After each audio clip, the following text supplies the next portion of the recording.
नारायणं नमस्कृत्य नरं चैव नरोत्तमं देवीं सरस्वतीं व्यासं ततो जयमुदीरयेत्। बोलिए कृष्णचंद्र भगवान की जय, बोलो प्रिया कांजू सरकार की जय, बोलो निर्जला एकादशी की जय।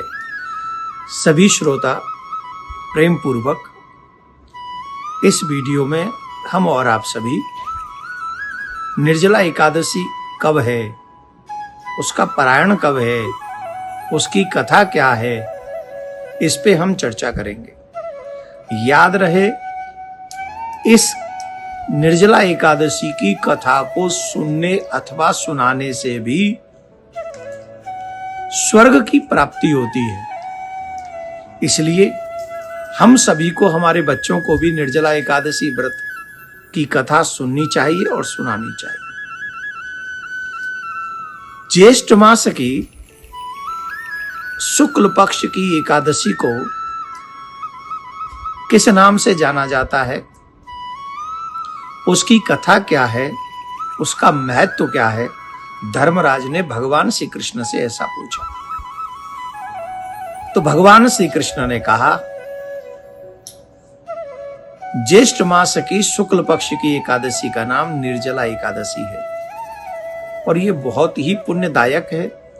जो भी जीव निर्जला एकादशी का व्रत करता है, इसका फल जानते हो क्या है? अपने से पूर्व की 100 पीढ़ियों को तार देता है और अपने के बाद की 100 पीढ़ियों को तारने का साहस करता है, सामर्थ्य रखता है। यह निर्जला एकादशी का व्रत। एक समय की बात है, इस निर्जला एकादशी को भीमसेनी एकादशी भी कहा जाता है। एक बार पांडवों के समीप वेदों के मर्मज्ञ, पुराणों के रचयिता ऋषि श्रेष्ठ श्री वेद व्यास जी महाराज आए थे।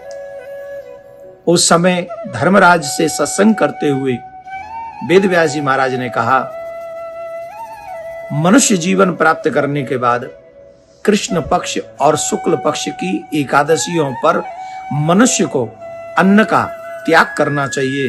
प्रयासरत होकर उसे अन्न स्वीकार नहीं करना चाहिए। वहीं पर भीमसेन थे, ब्रकोदर थे। तो भीमसेन ने कहा, प्रभु मैं आपको नमन करता हूं। मैंने देखा है मेरी मां, मेरे भाई और द्रौपदी ये एकादशी के दिन अन्न ग्रहण नहीं करते, परंतु मेरे से व्रत नहीं रहा जाता, मैं बिना भोजन के नहीं रह सकता। तब वेद व्यासी ने कहा, भीम प्रयासरत होकर हमको एकादशी के दिन अन्न ग्रहण नहीं करना चाहिए। शुक्ल पक्ष और कृष्ण पक्ष की एकादशी को प्रयास इस बात का करे कि हम इस दिन अन्न ग्रहण नहीं करेंगे। उन्होंने कहा, प्रभु आप जो कह रहे हैं वो सब सही है, पर मेरे उदर में जो है वक्र नाम की अग्नि है, जिसके कारण मैं भूखा नहीं रह सकता। अब कोई ऐसा उपाय बताओ, मैं इतने दिन तो भूखा नहीं रहूंगा प्रभु, जिससे मेरा भी कल्याण हो जाए।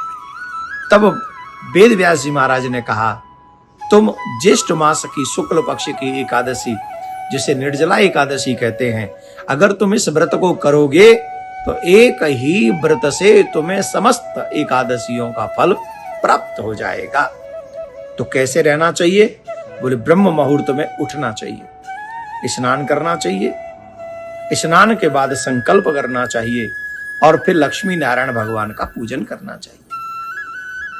प्रयासरत ये रहे कि उस दिन जल भी ग्रहण नहीं करना है। कई लोग ये पूछते हैं कि हम जल बिल्कुल भी ना लें, तो इसमें जो हम लोग शौच आदि के बाद कुल्ला करते हैं वो कुल्ला कर सकते हैं, और भजन इत्यादि में जो हम आचमन करते हैं वो भी कर सकते हैं। इसके अलावा हमें जल ग्रहण नहीं करना चाहिए। इसे पूरा निर्जला एकादशी का व्रत कहते हैं। और इसमें नारायण भगवान की, प्रियाकांजू सरकार की पूजा करनी चाहिए। इस दिन ज्यादा से ज्यादा भजन करना चाहिए। रात्रि में विशेष प्रयास इस बात का करे कि मुझे इस दिन रात्रि में जागरण करना है, क्योंकि रात्रि में जागरण करने से बहुत बड़ा फल इसका प्राप्त हो जाता है। तो वेद व्यास जी महाराज के कहने पर भीम ने इस कठोर व्रत को किया और इसीलिए इस जगह निर्जला एकादशी का नाम जो है वह भीमसेनी एकादशी भी हुआ। इस दिन दान पुण्य करने का बहुत बड़ा फल है। जो भी मनुष्य दान पुण्य करते हैं, भजन करते हैं, तीर्थ करते हैं, उसका बहुत बहुत बहुत बड़ा फल है। अब हम आपको बताते हैं कि निर्जला एकादशी व्रत कब है। तो हम 7 तारीख को निर्जला एकादशी व्रत करेंगे। सूर्य उदय से सूर्य उदय तक जल को ग्रहण न करना ही निर्जला एकादशी का व्रत है। पारायण 8 तारीख को करेंगे। 5:28 से 7:10 तक ये पारायण का समय रहेगा। और हमें ये आशा है, और पारायणों का समय चाहे आपसे छूट जाता हो, पर निर्जला एकादशी का व्रत सही समय पे आप पारायण कर लेंगे। तो ये निर्जला एकादशी व्रत की कथा है। इसे अपने बच्चों के साथ सुने, ज्यादा से ज्यादा लोगों तक इस व्रत को सुनने का या व्रत को करने का, इस कथा को सुनने का प्रयास कराएं कि हमारे कहने से लोग ज्यादा ज्यादा एकादशी का व्रत करें।